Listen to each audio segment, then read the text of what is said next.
예수님께서 이제 예루살렘으로 향하시고 이제 순환받으러 가시는 그 여정에 사마리아 마을을 지나게 되었는데, 사마리아 마을의 주민들이 예수님 일행이 그 마을을 통과하지 못하도록 거부합니다. 사마리아는 역사적인 이유로 유대인들과 적대 관계에 있었습니다. 원래는 북왕조 이스라엘의 수도였으나 이스라엘이 아수르에 망한 이후로 아수르의 민족 혼합 정책 때문에 혼혈들이 많이 생기는 바람에 나중에 이스라엘이 독립한 이후에 사마리아 사람들을 자기 민족 취급을 하지 않았습니다. 상대적으로 사마리아 사람들도 유대인들에 대하여 적대적일 수밖에 없었죠.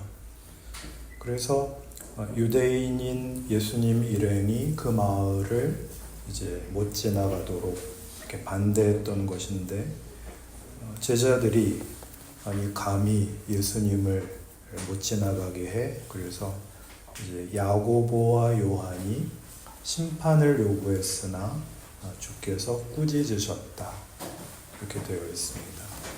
그리고 이어지는 말씀들 속에서 나를 따르라 라는 우리 기독교적인 용어로 제자도를 이제 설파하십니다.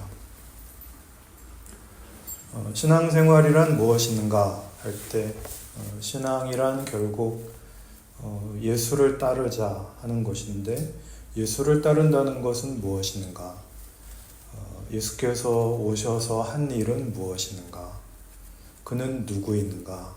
하는 이런 큰 내용들이 이해되어야만 우리 신자들이 이른바 제자도를 이해할 수 있고 또 실천할 수 있는 것이죠. 예수님은 유대인의 왕으로 죽으십니다. 그 마지막 빌라도의 심판정에서 당신이 하나님의 아들이시라는 사실을 공언하시고 또 묻는 말에 당당하게 답하십니다. 그러나 그럼에도 불구하고 그는 세상 권력과 세상적인 방법으로 싸우시지는 않습니다. 이 세상과 하나님의 세상이 그 속성과 원리와 목적에 있어서 확연하게 다르지만 세상을 없애고 하나님 나라를 세우는 그런 식으로 하나님 나라를 임하게 하지는 않으신다 라는 데에 성경의 독특한 기독교 신앙에 대한 이해가 있죠. 예를 들어 누가복음 4장을 한번 보시면 예수님께서 공생애를 시작하시기 직전에 받으신 세 가지 시험이 여기에 나오는데, 이 말씀을 보시면 이 문제에 대한 상당한 이해를 얻게 됩니다. 4장 3절입니다. 마귀가 이르되 네가 만일 하나님의 아들이거든 이 돌들에게 명하여 떡이 되게 하라. 예수께서 대답하시되 기록된 바 사람이 떡으로만 살 것이 아니라 하였느니라. 같은 내용의 말씀이 마태복음에는 사람이 떡으로만 살 것이 아니요 하나님의 입으로부터 나오는 모든 말씀으로 살 것이라 라고 되어 있습니다. 떡은 여기서 이 세상이 필요로 하는 최고의 답입니다. 그러나 예수님의 말씀은 인간이란 이 세상의 필요, 이 세상의 답으로 만족될 만한 그런 존재가 아니다, 그렇게 말씀하시는 것이죠. 이 세상이 전부인, 세상이 주는 것으로 충분한 그런 존재가 아니고 하나님이 계셔야 되는 존재다. 하나님이 계셔야 된다는 건 어떤 나약한 존재, 죄인이라는 그런 소극적이고 부정적인 차원에서만의 얘기가 아니라 죄와 사망과 재난에서의 구원만을 얘기하는 것이 아니라 세상이 줄 수 있는 어떤 조건으로도 결코 만족될 수 없을 만큼 존귀한 존재라. 영혼과 인격에 만족할 만한 답이 있어야 되는 그런 존재라.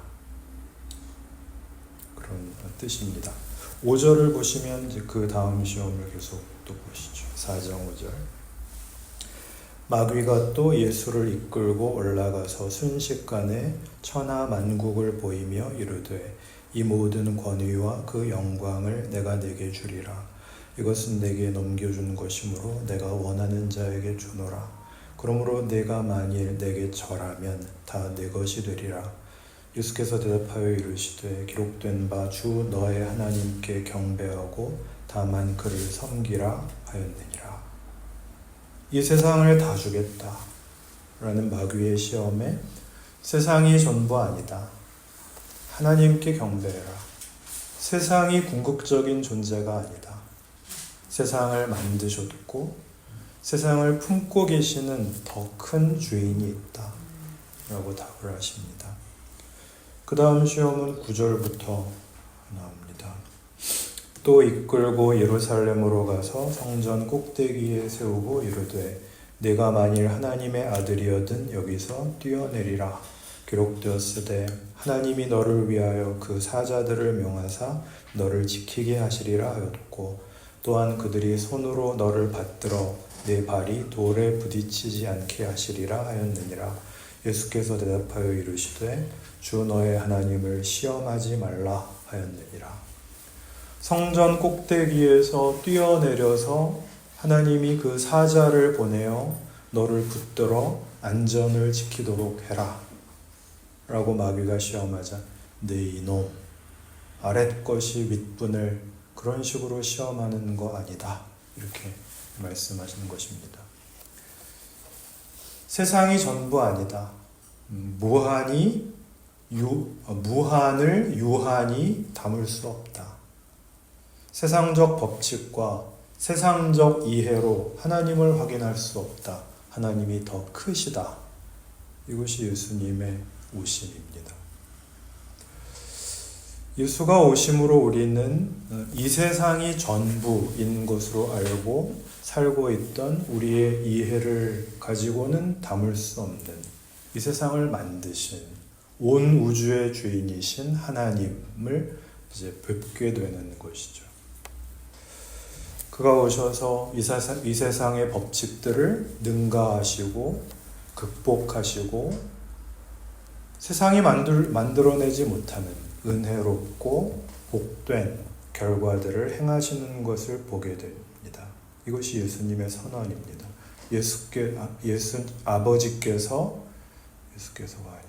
아버지께서 나를 보내셨다. 너희를 구원하라고 보내셨다. 너희를 사랑하시는 하나님이 계시다. 내가 하는 일을 보라. 이렇게 선언을 하십니다. 중요한 것은 왜 그 선언을, 그 싸움을 정치적으로, 물리적으로 하시지 않고 왜 죽어버리시는가? 예수를 보내어 인류를 구원하시겠다는 하나님이 어떤 분인가를 이것보다 더 잘 보이는 방법은 없으며 또 예수의 죽으심이야말로 구원을 위해서 꼭 필요한 일이기 때문이랍니다. 왜 그럴까요? 예수의 죽으심은 세상이 가진 힘의 한계를 가장 분명하게 보입니다. 그 힘의 본질, 그 가면을 벗겨서 세상이 가진 권세의 실상을 보이십니다. 세상이 자랑하는 힘의 본질은 뭘까요? 상대를 죽이는 것입니다. 세상은 그 힘을 죽이는 것으로밖에는 쓸 수 없습니다. 세상의 통치는 사람을 살리거나 사람을 용서하거나 누구를 위하여 희생할 수 없는 그런 속성을 가지고 있습니다. 그것이 가장 잘 나타난 곳이 예수의 심판과 고난과 죽음입니다. 예수를 죽일 만한 죄목을 찾지 못하고도 자기들이 원하는 대로 죄목을 만들어 죽일 사람으로 몰아갑니다. 지금도 마찬가지입니다. 이 세상의 권력자들이 큰 힘을 가졌다고 해서 행하는 짓들을 우리는 얼마든지 봅니다. 상대를 죽이는 것이죠. 그렇게 이 세상이 무엇이냐, 누구냐 라는 것을 가장 적나라하게 보이시기 위하여 예수님은 죽으셔야만 했습니다. 죽기 위하여 우리 곁으로 찾아오시죠. 죽음이 운명인 세상 속에서 허덕이는 우리를 구원하시기 위하여 저 문 밖에서 부르시거나 저 강 건너에서 부르는 것이 아니라 우리의 죽음의 자리, 우리의 무덤, 우리의 실패, 우리의 멸망의 자리에까지 찾아오사 우리를 거기에서 끌어내시는 것입니다. 부활하십니다. 하나님의 통치는 이 가장 부정적인 데서도 생명과 승리와 영광을 만들어내는 통치라는 것을 우리에게 보이십니다. 성경이 우리에게 약속한 새 하늘과 새 땅이 있습니다. 거기는 환경과 조건에서도 완벽한 곳일 것입니다. 성경이 그렇게 그리고 있습니다. 다시는 사망이 없고 해하는 것이나 울 일이 없는 곳이랍니다. 환경이 좋아서 행복한 것이 아니라 하나님이 통치하는 곳이라서 행복할 것입니다. 그런데 기독교 신자들은 죽어서 가는 그 천국뿐만 아니라 지금 천국을 산다라고 합니다. 신학 용어로는 현재적 구원이라는 말이 있습니다. 하나님의 통치, 하나님이 통치하시는 천국을 지금 예수님 안에서 성령의 도우심으로 우리는 누릴 수 있다라는 것이죠. 환경과 조건에서의 현실이 아니라 하나님의 통치가 지금 예수 안에서 실현되고 있다라는 사실 속에서 그렇습니다. 그것이 오늘 우리가 본문에서 보는 나를 따르라입니다. 예수를 따르랍니다. 오늘 본문에 나오는 것 같이 다시 본문으로 돌아오시면 누가복음 9장 57절을 보시면 어떤 사람이 어디로 가시든지 나는 따르리이다. 주님을 따르리이다 라고 하니까 58절에 예수께서 여우도 굴이 있고 공중의 새도 집이 있으되 인자는 머리 둘 곳이 없다 라고 답을 하십니다. 제자도의 어려움을 말씀하시죠. 우리는 하나님의 통치 안에 사는데 우리가 하나님의 통치 안에 사는 것을 세상은 반대하고 있기 때문에 세상의 공격 속에 노출되어 있고 그래서 우리는 고통의 인생을 살아야 한다는 이야기입니다. 특별히 내가 신앙이 부족하거나 악하거나 우리 흔히 하는 말로 너무 세상적이거나 세속적이거나 그래서가 아니라 예수 안에서 참으로 인간답게 사는 구원으로 허락된 예수 안에서의 하나님의 백성으로 사는 제자도 제자의 길은 요원하기만 하고 세상의 시험과 위협과 고통과 고난은 너무나 실체적이고 그리고 사는 게 힘이 들어서 우리는 늘 세상이 약속하는 것들을 얻기 위해 평생 사실 발버둥질 치며 삽니다. 가진 자가 되고 이긴 자가 되고 그러면 거기에 행복과 만족과 평화가 있으리라는 기대를 가집니다. 그러나 여러분 살아오시면서 경험하셨듯이 그 성취는 우리의 영혼과 인격에 그리 큰 만족을 주지는 못하는 것 같습니다. 가져서 넉넉해지지 않으며 더 많이 배워서 겸손해지지 않습니다. 가진 자가 더 부족해하고 더 많이 배워서 못나게 구는 것을 우리는 세상 속에서 얼마든지 경험합니다. 가지면 못 가진 사람을 멸시하고 배우면 못 배운 사람을 경멸해서 자기를 확인하죠. 세상의 한계를 이렇게 증언하는 성경을 들고 있으면서도 이 세상에서는 벗어날 수 없는 소위 중간에 어디쯤에 혼란스럽게 서 있는 존재가 바로 신자입니다. 그럼 우리는 어떻게 해야 될까요? 예수 믿는 것을 세상적으로는 확인할 방법이 없다는데 더 늦기 전에 이제라도 믿기를 포기해야 될까요? 그 뒤에 나오는 이런 말씀은 또 무슨 뜻일까요? 59절 누가복음 9장 59절입니다. 또 다른 사람에게 나를 따르라 하시니 그가 이르되 나로 먼저 가서 내 아버지를 장사하게 허락하옵소서. 이르시되 죽은 자들로 자기의 죽은 자들을 장사하게 하고 너는 가서 하나님의 나라를 전파하라. 가족에 대한 책임, 사회에 대한 책임, 국가에 대한 책임이 무익하다거나 필요 없다 그런 뜻일까요? 아닙니다. 하나님의 통치는 그것보다 크다 하는 것입니다. 그 큰 틀 안에서 작은 것들이 자리를 잡아야 된다는 것이죠. 여러분, 애국심이라는 것이 매우 위험한 줄을 알게 되었습니다. 요즘 우리 사회를 무너뜨리고 혼란하게 하고 이원 대립적으로 나누고 서로를 경멸하게 하는 그 배경에는 전부 애국이라는 말이 붙는 것 같습니다. 애국이라는 훌륭한 가치에 매여서 분별력을 잃어버린 결과죠. 한 국가의 국민으로서 나라를 당연히 사랑해야 되지만 거기에 이렇게 묶이면 위험한 것이죠. 희대의 종교 사기꾼을 나라를 사랑하는 훌륭한 목사님이라고 믿게 됐죠. 대가리도 박으시고.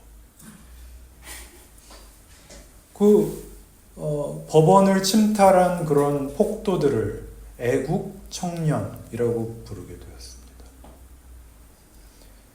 물론 한 나라의 국민이 되고 한 사회의 시민이 되고 한 가정의 가족이 된다는 것은 우리 인간에게 소중한 것입니다.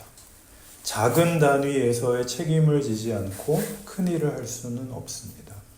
그 중에서도 가정은 매우 중요한 가치이고 우리가 자라나는 곳이고 우리가 책임을 져야 하는 소중한 곳입니다. 그러나 거기에도 묶일 수는 없다는 것이죠. 하나님의 통치라는 큰 시각 속에서 우리는 나라와 민족과 사회와 가정과 자기 자신에 대한 이해를 이렇게 질서를 세워가야 됩니다.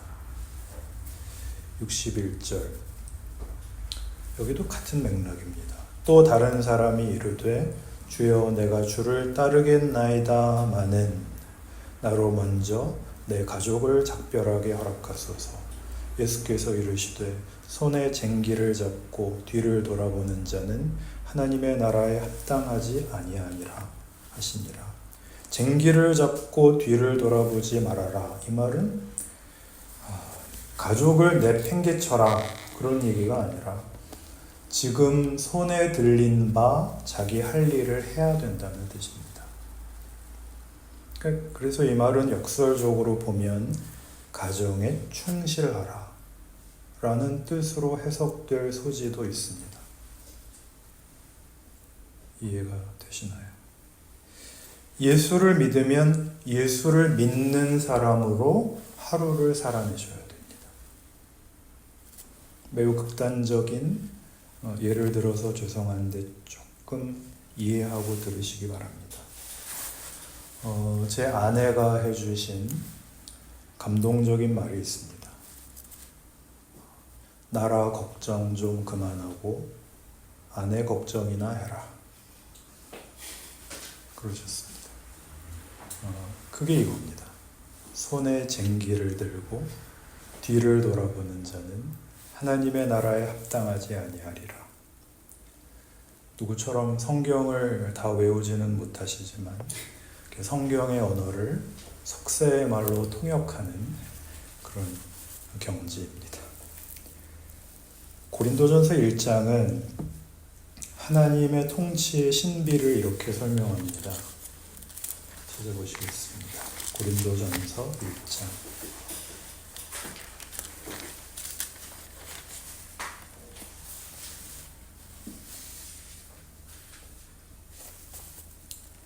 18절부터 24절까지를 같이 한번 읽겠습니다. 시작. 십자가의 도가 멸망하는 자들에게는 미련한 것이요 구원을 받는 우리에게는 하나님의 능력이라. 기록된 바 내가 지혜 있는 자들의 지혜를 멸하고 총명한 자들의 총명을 폐하리라 하였으니 지혜 있는 자가 어디 있느냐 선비가 어디 있느냐 이 세대의 변론가가 어디 있느냐 하나님께서 이 세상의 지혜를 미련하게 하신 것이 아니냐 하나님의 지혜에 있어서는 이 세상이 자기 지혜로 하나님을 알지 못하므로 하나님께서 전도에 미련한 것으로 믿는 자들을 구원하시기를 기뻐하셨도다. 유대인은 표적을 구하고 헬라인은 지혜를 찾으나 우리는 십자가에 못 박힌 그리스도를 전하니 유대인에게는 거리끼는 것이요 이방인에게는 미련한 것이로되 오직 부르심을 받은 자들에게는 유대인이나 헬라인이나 그리스도는 하나님의 능력이요 하나님의 지혜니라. 그리스도 십자가가 하나님의 능력이고 하나님의 지혜라고 합니다. 하나님을 믿지 않는 자들에게는 십자가는 미련한 것입니다. 실패한 것이고 지는 것이니까요. 죽어버렸으니까요. 죽는다는 것은 이 세상에서는 최종적 패배죠. 지는 자의 결국 죽음이죠. 그러나 예수 안에서 허락된 구원, 즉 하나님의 통치의 신비는 뭐냐? 하나님이 창조의 능력과 부활의 능력으로 못할 일이 없으시다 하는 것입니다. 노력해서 결과를 얻는 것, 그건 하나님의 통치의 한 원칙입니다. 그러나 우리가 잘못했고 그 결과를 만들어낼 힘이 없고 심지어 잘못 갔는데도 용서하시고 돌이키시고 그래서 결국 선한 결과를 주실 수 있는 분이 하나님이시다를 예수에게서 보는 겁니다. 그게 기독교 신앙인들의 자랑이라고 하죠. 우리는 최선을 다할 수 있습니다. 그러나 우리가 한 것에 대하여 우리가 한 대로만 결과를 보상받는 정도에 불과하다면 우린 기독교 신앙을 아직 온전하게 이해하지 못하고 있는 셈입니다. 예배 안 빠지고 참석하시고 착한 일 많이 하고 그런 만큼 마일리지가 쌓여서 천국 갈 때 비즈니스 타고 가고 예배 시간에 지각하고 11조 빼먹고 성경 안 읽고 그러면 경고 먹고 그렇다면 우리는 각박할 수밖에 없습니다. 노력하지 말자, 불성실하자라는 게 아니라 우리가 노력하고 우리가 성실한 것 위에 하나님의 통치가 더 놀랍다라는 걸 안다면 우리는 숨을 쉴 수가 있습니다. 나의 실수, 나의 못남, 그래서 자초한 실패, 그래서 결국 모두에게 주어지는 이 비참한 운명, 거기에서 하나님이 그 사망의 문을 열어 부활의 길을 열어 놓으셨다면 우린 현실을 넉넉히 살 수가 있습니다. 우리가 우리의 인생과 현실에서 당하는 어떤 낙심과 절망도 우리를 끝장낼 수는 없다 라는 사실이 힘이 되는 것이죠. 세상은 우리를 계속 죽이겠다고 위협하고 실제로 우리를 죽여나갈 것입니다. 살면서 우리는 비난, 증오, 보복, 야비함, 더러움, 공갈, 차별, 혐오, 배제 같은 죽음의 현상들을 계속 만나죠. 우리는 그렇게 살 수 없죠. 왜요? 그것은 인간이 아닌 모습이니까요. 하나님의 형상으로 지으심을 받았다는 것을 깨달으며 예수를 믿는다라고 하는 신앙 고백을 가지게 된 우리는 그렇게 살 수만은 없습니다. 물론 늘 실패하죠. 타협하고 시험에 걸릴 때가 더 많습니다. 그러나 돌아오죠. 그리 가면 안 된다는 걸 아니까요. 알면서도 가죠. 그래서 우리는 울죠. 우리 주일마다 돌아와서 예배당에 앉으시면 제일 먼저 하는 기도가 뭐죠? 주여, 지난 일주일 동안도 신자답게 살지 못했습니다. 그걸 20년을 해오고 있습니다. 20년이 뭡니까? 훨씬 더 길게. 그러나 아직도 포기하지 않는 이유는 그 실패와 자책으로 끝나지 않을 것을 예수 안에서, 성령의 도우심 안에서 우리는 믿는 것입니다. 이것이 우리가 예수를 믿는 것이요, 예수께서 나를 따르라 라고 하시는 말씀의 귀한 소망이죠.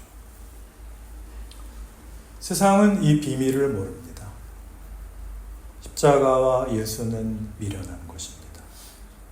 그러나 우리에게 십자가와 예수는 능력이랍니다. 십자가가 있다. 예수가 있다. 우리의 못난 것과 세상의 각박함으로 끝나지 않는 하나님의 통치에 궁극적 승리가 있다. 이거죠. 여전히 남는 의문. 아니 그러면 신앙생활이라는 것이 그렇게 무질서해도 된다는 말입니까? 그러니 교회에 발전이 없는 것 아닙니까? 그렇게 고집을 부리신다면 로마서를 보셔야 됩니다. 로마서 3장.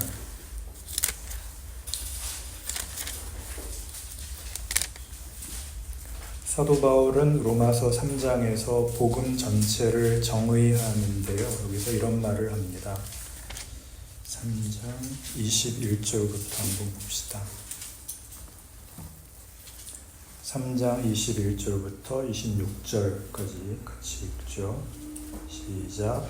이제는 율법 외에 하나님의 한 의가 나타났으니 율법과 선지자들에게 증거를 받은 것이라.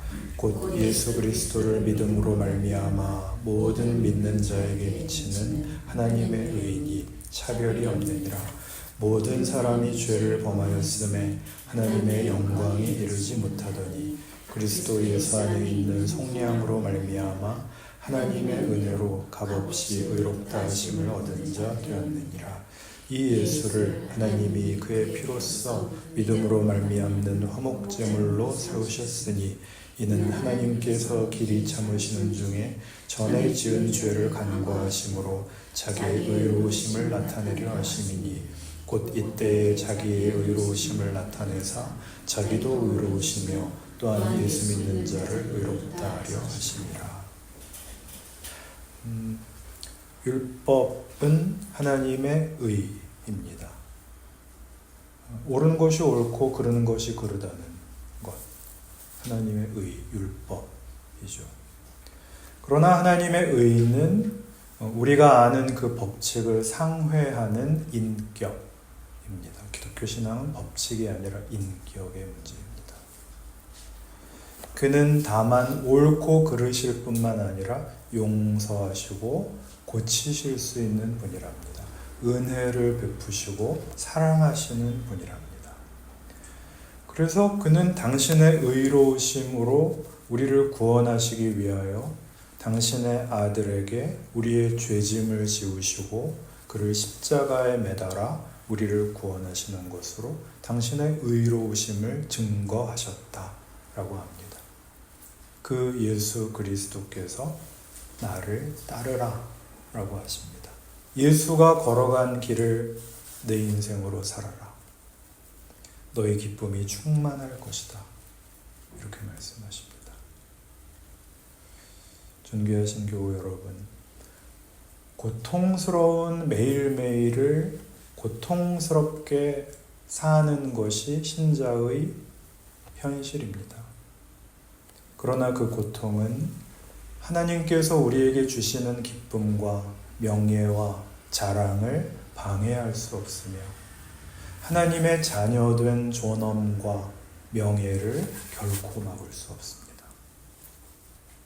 인간이 인간답지 않고는 살 수 없는 당연하고 상식적인, 그래서 세상은 외면하는 이 인생으로 여러분은 부름받으셨다는 사실을 기억하셔서 여러분의 생애를 은혜로 누리실 수 있기를 바랍니다. 기도합시다.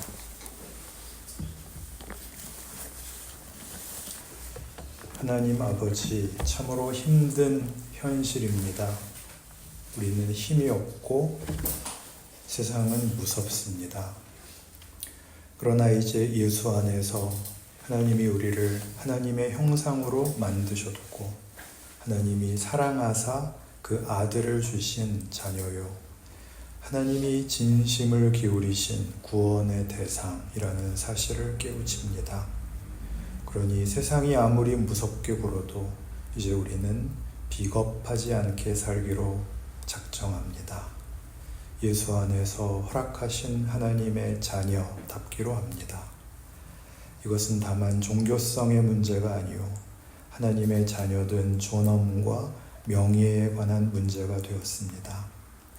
예수께서 그리하신 것처럼 우리의 삶과 인생과 존재도 그리 살도록 믿음을 더하여 주옵소서. 예수님 이름으로 기도합니다. 아멘.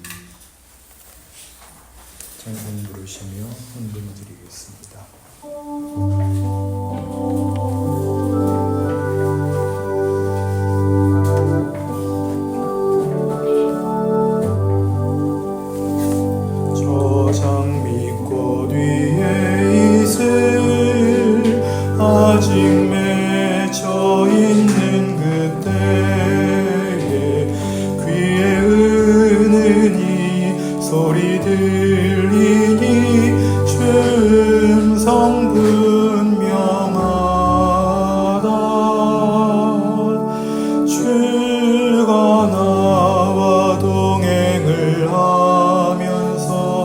나를 친구 삼으셨네.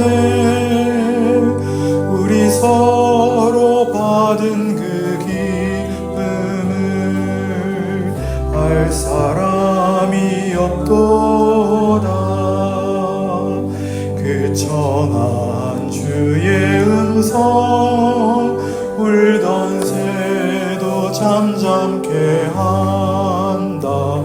내게 들리던 주의 음성이 늘 귀에 쟁쟁하다. 주가 나와 동행을 하면서 날 친구 삼으셨네. 우리 서로 받은 그 기쁨을 알 사람이 없도다.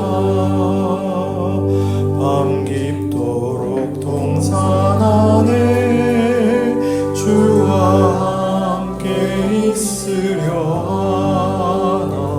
괴로운 세상에 할 일 많아서 날